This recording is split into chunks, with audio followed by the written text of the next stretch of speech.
New York City. 8 million souls live in this bustling metropolis, but people aren't the only ones who walk the streets of New York.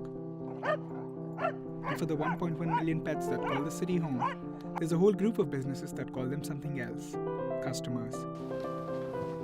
Yeah, you ready for your lunch? You ready for your lunch? Brooklyn-based entrepreneur Dakarai Lariat and his dog Dada together started Gerard Lariat in their home. And like most business owners in this category, Dakarai's inspiration came from his own pet Dada. He was about 8 weeks old when I brought him home, and he was terrified of thunderstorms. He would run and hide, he would cry at night. In his search for a natural way to calm him down, Dakarai conceived their first product, an aroma-scented candle. The results were encouraging, and Dakarai went ahead and created more merchandise, such as a freshening spray for the body, a mouth spray to reduce bad breath, and a natural shampoo, a combined pack of which is priced around $30.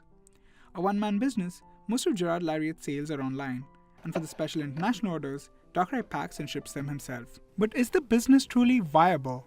How is the luxury pet market faring in the US and around the world? The market is booming. We are actually growing most rapidly right now in Canada, UK, and Japan.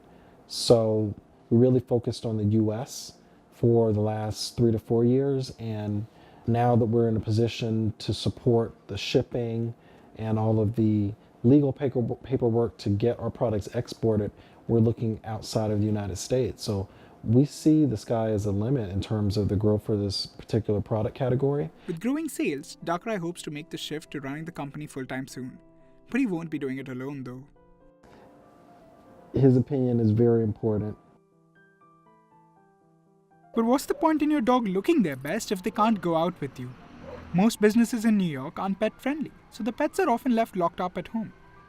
If we had a service where we could go to a restaurant, have them close by, and pick them up in an hour or two, that would be great. And in Brooklyn, at the new lab, Chelsea Brownridge and her team have come up with an innovative new way to solve just that. Meet Dog Parker. The idea for Dog Parker came from my dog Winston. So I grew up with dogs my whole life in Charlotte, North Carolina, where I'm from and where my family still lives and where we still have a family dog. But having a dog in Brooklyn is entirely different from having a dog with a backyard living in a suburban area of North Carolina, because the city is Winston's backyard. So when I go out on walks, he comes with me. And what I quickly realized, being an urban pet parent, is that a lot of places where I go every day, he's not allowed to go inside. So they made an electronic house, controlled by a mobile app, where you can park your dog for 20 cents a minute. So it's a temperature-controlled, webcam-monitored, auto-sanitizing, internet-connected dog house that sits right on the sidewalk outside of those places where you go every day, where your dog can't go inside with you. Right now, there are 5 functioning dog parkers across Brooklyn, with 100 more to roll out soon. Todd, my co-founder, and I are familiar with lean startup methodology, which means don't go out and build the version of the dog parker we have now as your first step to prove that there's a need for this. So the first thing we did is we just went out and talked to hundreds of dog owners, and we went out and we talked to hundreds of store owners. Then came the first prototype, the first set of homes, and today Chelsea and her team look forward to placing dog parkers all over New York City.